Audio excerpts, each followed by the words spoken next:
Alright, welcome back everybody. Today I'm introducing what I like to call the HOA from hell. This isn't a magic deck, this is paperwork. This deck doesn't beat people, it convinces them that they have laundry to do. Half my wins aren't from damage, they're from someone deciding that happiness is more important than rank. Your opponent didn't queue to play magic, they queued up to renew their driver's license. Every turn they think surely the fun starts now. No, here's another enchantment. Now little Timmy, go over and play and let the adults talk about the closest deck to stacks that we're ever gonna get in Magic the Gathering Arena. Turn 1, we're starting with 4 Hopeless Nightmare. Nothing says welcome to Timeless like making someone discard a card before they've even emotionally prepared for the match.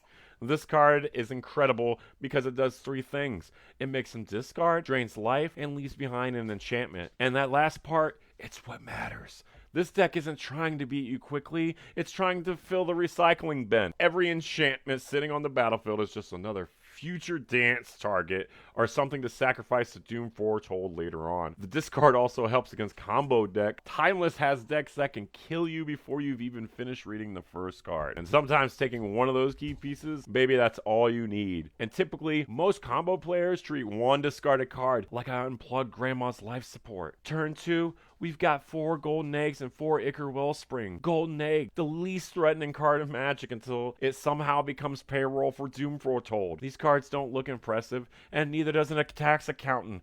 Until April. Golden Egg replaces itself immediately and ends up fixing up mana if necessary, gains a little life against aggro deck, and then politely waits to be sacrificed. Ichor Wellspring, well, this thing is basically saying, I'm gonna draw a card now. And I'm gonna draw another card when someone murders me. It's the most passive-aggressive artifact in Magic. These cards keep Doom Foretold fed while making sure we never run out of gas. I'm sacrificing expired coupons. My opponent's sacrificing Mythic they crafted with wild cards, and that's an economic downturn. You know what? Better than drawing one card, and then getting rewarded because your permanent died.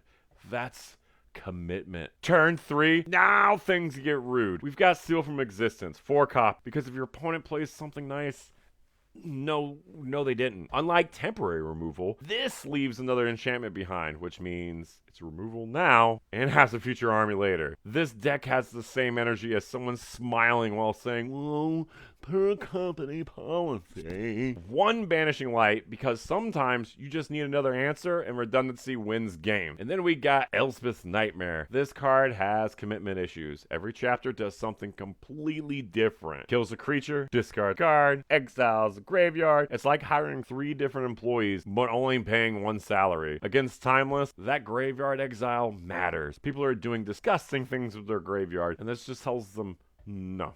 Finally, Oath of Kaya, 4 cop, 3 damage, 3 life, another enchantment, kills the early creatures, pressures the planeswalkers, stabilizes against aggro, and honestly, 3 life feels like finding a crisp $20 bill in your jeans. Turn 4, now the deck becomes everyone's least favorite coworker, Doom Foretold, the reason why you're here. Every turn your opponent has to sacrifice something, and if they can't, you lose a life, gain a life, draw, you make a knight. It's basically HR, and the beautiful part, our deck actually wants stuff to die. Golden Egg, thanks. Wellspring, appreciate the extra card. Hopeless Nightmare, I already got my value. Meanwhile, your opponent is sacrificing real magic cards while we're sacrificing empty soda cans. It's mainly one of my 2 win conditions in the deck. The concede button is technically my alternate win condition. The funniest part about Doom Foretold is watching someone sacrifice the 4th permanent while pretending that's always the plan. For the Wraths, we got Kaya's Wrath and Shatter the Sky. Sometimes your opponent insists on playing creatures. Very inconsiderate. Wraths just reset aggressive boards while all of our enchantments and all of our artifacts are just sitting there waiting for their retirement benefits. Creature decks hate seeing these. I don't blame them. Teferi, we got 2 of him because apparently your opponent thought that interacting on your turn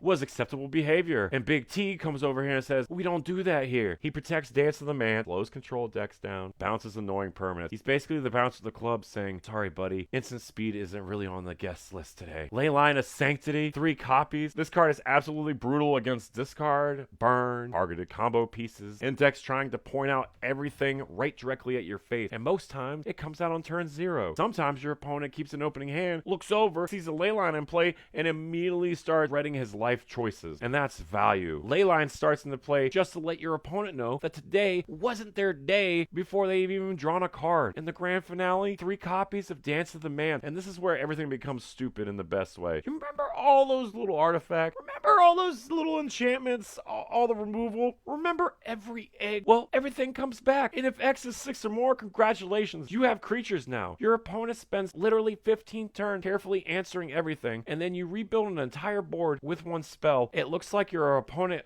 finally cleaned up the house, and then you re-release 30 rabid raccoons upon it. My battlefield looks like a yard sale, and then Dance of the Mans happens, and suddenly it's freaking Normandy. Why this deck works in Timeless Best of 101? Best of 1 rewards consistency, and that's why almost every important effect here is 4 copies. We always want early permanents for Doom, always want fodder, always want card draw, and we always want enchantment. Timeless is also incredibly fast. Hopeless Nightmare, it disrupts combos. Oath of Kaya buys you some time. Seal from Existence answers really nearly everything. Rasp punish creature decks, and Leyline randomly steals games against certain strategies, and then Dance of the Mans completely flips games that should have already been over. Most decks in Timeless are asking, how do I win? This deck is asking, how long before they concede? It's a different question, but it's just the same result. If you've ever wanted your opponent to read every single card you play, sigh after each one, hover over Doom Foretold, and then disappear before lethal, congratulations, you found your deck. You ever see somebody reread a card 4 times? That's not strategy, that's denial. Troll players hate this deck because eventually they realize they counted the wrong emotional support card. Now go spread administrative suffering across the Timeless ladder this season. I'm going to make it all the way to Mythic with it. Mark my word, this deck is what happens when a recycling center becomes sentient. And people keep asking me, oh, well, why don't you run creatures? Because my removal, it has better personalities, okay?